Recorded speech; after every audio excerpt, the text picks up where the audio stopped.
28 5 လပိုင်း 2025 တောင်မြို့မဟာကဏယုံကျောင်းတိုက်တော်အတွင်းပေါ့နော်6 ပင် 5 ကန်းထမ်းရွက်တဲ့စာချဆောင်ဆောက်လုပ်ဖို့ရောက်ရှိလာခဲ့တာပါ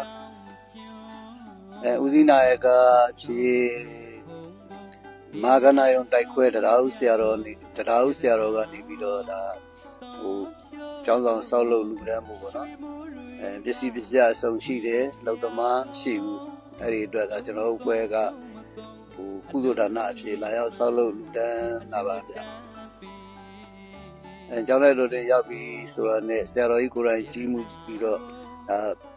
ဆောက်လုပ်မဲ့နေရာတွေကိုဒေချာပြပနက်ရိုက်တာတော့ဆရာတော်တန်ဃာတော်တွေဆရာတော်ကြီးတွေကနေပြီးတော့ပနက်ရိုက်ပေးတယ်ပေါ့နော်ဒီနေရာဆောက်မဲ့တဲ့ခါကြီးဒီနေရာလေးတော့ဒီလိုပနက်ရိုက်မယ်ပေါ့အဲ့လိုမျိုးဒါပနက်ရိုက်ပေးနေတာပါ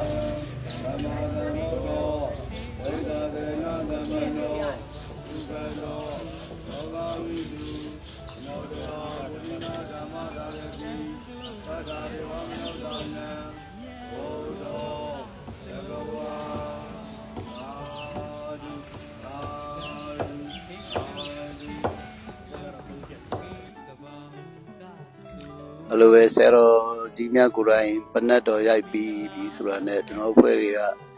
တိုင်ချင်းတူရတာလေတော်တော်လေးခက်ခဲလောရတယ်ဗျအောက်ကအုပ်အပြည့်ခင်းထားတာဆိုတော့လေအောက်ကအုပ်အပြည့်ခင်းထားတာဆိုတော့တိုင်ချင်းတူရတာဒီခက်ပါတယ်အောက်မှာအုပ်တွေကြောက်တွေနဲ့လောက်ထားတာဆိုတဲ့အခါကျတော့တိုင်ချင်းတူကတော်တော်လေးခက်ပါတယ်တော်တော်လေးလည်းပင်ပန်းလောက်ကြပါတယ်ဒါကျွန်တော်ဖွဲ့တွေတိုင်ချင်းစတူးနေပါပြီဆရာတော်ကမဟာကဏယုံတိုက်ခွဲတရားဦးဆရာတော်ကနေပြီးတော့တခါကြီးကိုမင်းသိန်းနဲ့ကိုကြီးဆရာတော်ကျောင်းမှာပေါ့နော်ဆရာတော်ကျောင်းဆိုတာကတောင်မြို့မဟာကဏယုံမိမိရဲ့မူရင်းတိုက်ဖြစ်တဲ့မဟာကဏယုံတိုက်တော်အတွင်းမှာစာချဆောင်တစ်ဆောင်တော့စောက်ချင်တယ်ဗျာကျောက်ကအလူရှင်လည်းရှိတယ်ပစ္စည်းတွေလည်းရှိတယ်အဲ့မဲ့ဗျာစောက်လို့မဲ့အဖွဲ့ကလက်သမားပြင်လက်သမားဘလို့မှငါလို့မရဘူးကိုမင်းသိန်းနဲ့ကိုကြီးအဲ့ဒါခဏတော့ဘာမှများအစဉ်ပြေလောက်ပေးပါအောင်ငှပေးပါအောင်ဆိုတော့လိုက်ငှကြည့်တယ်ဗျမရဘူးဘယ်မှအစဉ်မပြေဘူးအလောက်ကအဲ့လိုဖြစ်နေတာလေအစဉ်မပြေရနဲ့ကဲမထူတော့ပါဘူးလို့ကိုမင်းသိန်းနဲ့ညီကိုရောက်တိုင်ပြီးတော့မင်းသိန်းတို့အဖွဲ့ပဲသွားဆောက်ပေးလေအောင်ကွာမထူအောင်လို့ကြားတဲ့နှစ်ရက်တော့အားတယ်ပေါ့လူအဖွဲ့တွေစကိုင်းတကြောလုံးဆောက်လာခဲ့တာရဲ့မန္တလေးရဲ့အဲ့ဒီနေရာလေတကယ်တော့မန္တလေးခင်မကန်တိုက်မှာဆောက်ဖို့ရတာပြင်ဆင်ရမှာပေါ့နော်ပြင်ဆင်ရမှာကိုဒီအဓိကအရေးကြီးတာဆိုတော့ပေါ့အရေးကြီးတာဆိုတော့ဒီတောင်မြို့မဟာကဏယုံတိုက်တော်အတွင်းမှာပဲကျွန်တော်အဖွဲ့ကနေပြီးတော့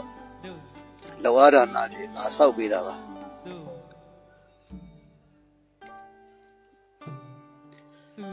တရားတိုက်ခွဲဆရာတော်ဆိုတာလေထမ်းရွက်ကိစ္စနဲ့ပတ်သက်ပြီးတော့ညီတော်မောင်မင်းသိန်းနဲ့လိုင်းပေါ်မှာတည်နေပါတော့ဆရာတော်ကလည်းသခိုင်းမှာ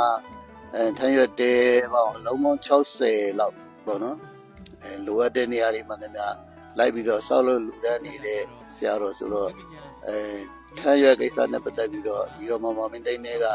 လိုင်းပေါ်မှာပဲအဆက်အသွယ်ရှိတယ်အပြင်မှာတော့မတွေ့ဘူးကြသေးဘူးဗျာမမြင်လဲဆရာတော်ကိုလည်းမမြင်ဘူးသေးဘူးပေါ့နော်မမြင်ဘူးသေးတော့25 ရက်နေ့ရလားမသိဘူးကျွန်တော်တို့တိုက်ဝါကြီးမှာကျွန်တော်တို့နောက်ထပ်စာအုပ်လေးတစ်ခုပြင်းနေတော့ဆရာတော်ကိုယ်တိုင်ကြွလာပြီးတော့လာတွေ့တယ်ပေါ့နော်လာတွေ့ပြီးဒီလိုပဲအလုပ်သမားမရလို့ငါမပေးနိုင်ဘူးလားလို့လာပြီးတယ်ပြီးတော့ဆရာတော်ငါကြည့်ပေးပါမယ်ဆိုပြီးတော့အဲ့ဒီညပဲ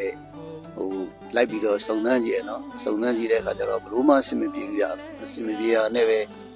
ကဲမင်းတို့လိုတို့ဒီကိုတွေပဲတို့အဖွဲ့နဲ့တွားပြီးတော့ကုသိုလ်ပြစောင့်မယ်ကွာဆိုပြီးတော့အဲ့လိုမျိုးဒါလာရောက်ဆောက်လုပ်တာပါဆရာတော်ကလည်းဝမ်းသာပါတယ်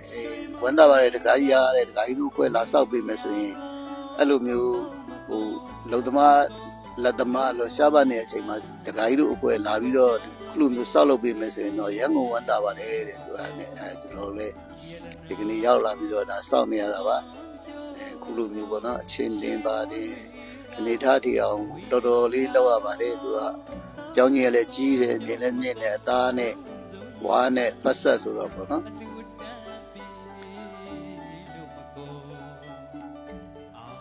ဒီမှာတော့ကျောင်းတိုက်တော်တွင်ကတန်ဃာတော်တွေကများတယ်ဗျတန်ဃာတော်ပါ1000ကျော်လောက်ရှိတယ်ကျောင်းတိုက်ကြီးဆိုတော့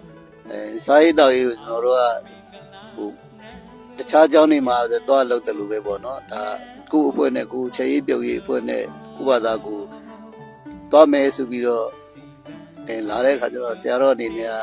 အားနာတာတခါကြီးအဲ့လိုတော့မလုံးနဲ့ကျုပ်ကျောင်းကကျုပ်တရားဦးကျောင်းကနေပဲကျုပ်ချက်ပြုတ်ပြီးယူလာခဲ့မယ်နောက်တော့အဲ့အလေးတစ်ခုတော့ကျုပ်ကိုလက်ခံမှာကျုပ်ပြေးပြရစီပေါ့နော်အဲ့လိုမျိုးချက်ပြုတ်ပြေးပြရစီဆိုတော့ကျွန်တော်တို့လည်းလက်ခံလဲရတာပေါ့နော်လက်ခံလဲရတယ်ဆိုတော့ဒီမှာအကြောင်းတဲ့တော်အတွင်းကျတော့မြို့သမီးအုပ်စုတွေကျွန်တော်တို့ခါတိုင်းလူ250 300ကြီးနဲ့လာလို့ရှိရင်ကျတော့စင်မပြေထင်တယ်ဗျစင်မပြေဆိုတာတန်ဃာတော်တွေလည်းများတယ်နောက်ပြီးကျတော့ချေးပြုတ်ရေးအနေနဲ့နေရာထိုင်ခင်းကလည်းကြဲကြဲလုံးလုံးမရှိဘူးဒီပြက်နဲ့ပြက်စီးတွေကရမ်းများနေတာဆိုတော့လေအဲ့လိုကြောင့်ဟိုဆရာတော်ကပဲတရားဦးဆရာတော်ကပဲကျွန်တော်တို့ကိုယ်တွေကိုချက်ပြုတ်ကျွေးမွေးတယ်ပေါ့ဒါကတော့ဒါမနက်ခင်းဆောက်လုပ်တဲ့အနေထားလေးပေါ့နော်ဒီဘက်လမ်းဘေးမှာလည်းတလုံးဒါဟိုတပြိုင်နဲ့ပေါ့နော်ဒီနေ့နှလုံးဆောက်လုပ်ရတဲ့ဟိုအနေထားလေးပေါ့ဒါတပြိုင်နဲ့ဆောက်လုပ်နေရတဲ့မနက်ခင်းအနေထားလေးပါဗျာမနက်ခင်းပိုင်းလေးပါခင်ဗျာဟုတ်ကဲ့ကျေးဇူးပါ